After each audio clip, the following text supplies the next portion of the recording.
We're not going to tax any of the Social Security money, the benefits that go to seniors, because what you've done, what they've done to you with inflation is a disaster.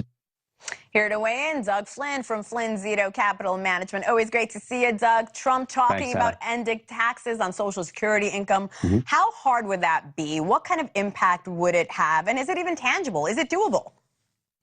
I think it is doable. The problem is, and I hear this from clients, you know, they work their whole life, they put in money towards Social Security, which isn't a tax. It's supposed to be a program you put away and get your money back out. And that money's already been taxed. And now if you make over $34,000 as an individual or $44,000 as a married couple, 85% of your Social Security is now taxed again on the receiving side. So, you know, there's a lot of people who rely on Social Security as a majority part of their income. And I think it would go a long way, certainly, to help them have more money to spend in these, you know, higher expense times. Now, how is the government going to pay for it? How does it pay for anything these days? You know, they don't. Exactly. They'll just keep borrowing, and that's one of the takeaways is everybody just wants to spend whatever they want to spend on whatever they want to spend on, and we're all left holding the bag later on at some point. But I think it does certainly help that key group of people that typically, you know, especially if you haven't put a lot of money away and it's a big percentage of your income, it could go a long way, no question. Which is many Americans who rely on their Social Security as their main income. Trump also talked about energy today. He says energy prices are the main reason for inflation. Here's what he said exactly. Everything is evolved around energy. That's what caused inflation, energy, more than anything else, including their stupid spending on the Green New Deal. If your energy bills come down to half, which they will, because we have it, some countries could never make that pledge. Is that, real quickly, it's going to bring everything down with it. Doug, you're the financial expert. Is what he's saying accurate? You're laughing. I mean, look, the one thing about energy prices is that they can go down.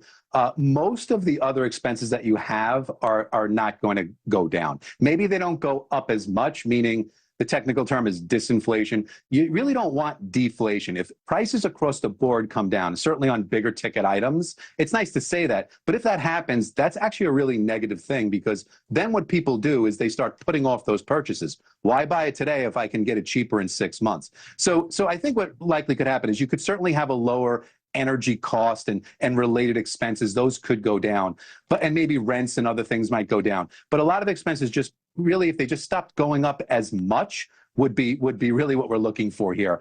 You don't really want everything going down. As good as that sounds, it's really not that great in the long run for the overall United States. Another week, another conversation, important conversation on mortgage rates. They're on the rise again this week.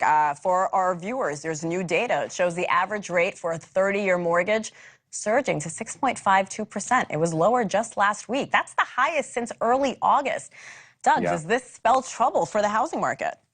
You know, it's an issue. What happened is as soon as the Fed started announcing that they're cutting rates, and they cut by half a point, interest rates started to go up. And part of the reason why is because it was so anticipated that it was sort of overdone. Rates will begin to come down. But mortgage rates are definitely tied to the overall 10-year Treasury rate, more or less. And that ticked up. And so when you saw it go up, mortgage rates go up. I think you wait a little while, it's going to come back down. And that would be a really good thing for the economy overall as well. I just don't know if it's going to happen in the next couple of weeks before the election. I do want to ask you about some of the natural disasters we're seeing in Florida. We know the Small Business Administration is apparently out of money for disaster loans. Hurricane victims still struggling to recover. Congress doesn't reconvene until November. Would you consider this a crisis, Doug? The only reason why I would say it's not a crisis is because nobody on either side of the aisle is going to want to not fund this. This is something you don't want to mess with. And so really what's going on is here, while there is no money for it right now, the president has said, put the applications in. The speaker has said, everybody who puts an application in that gets approved is going to get funded. They have all the staff working. Everybody's going to approve all these things. They just don't have the money yet. Once they come back, it's going to be one of the first things they do. They're going to fund this, and then all those applications that are pending are going to get immediately paid. So now if they don't do that, that's going to be a crisis, but there's no way they're not going to do it. So put those applications in. It's really just this part, by the way, the SBA part. There are FEMA disaster relief programs that still are fully funded. You should apply for those too if you have that situation. That's not going to be affected by this.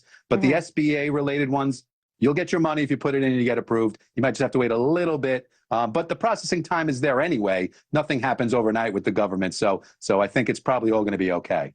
All right. That's good news, we hope. Doug Flynn, thank you so much.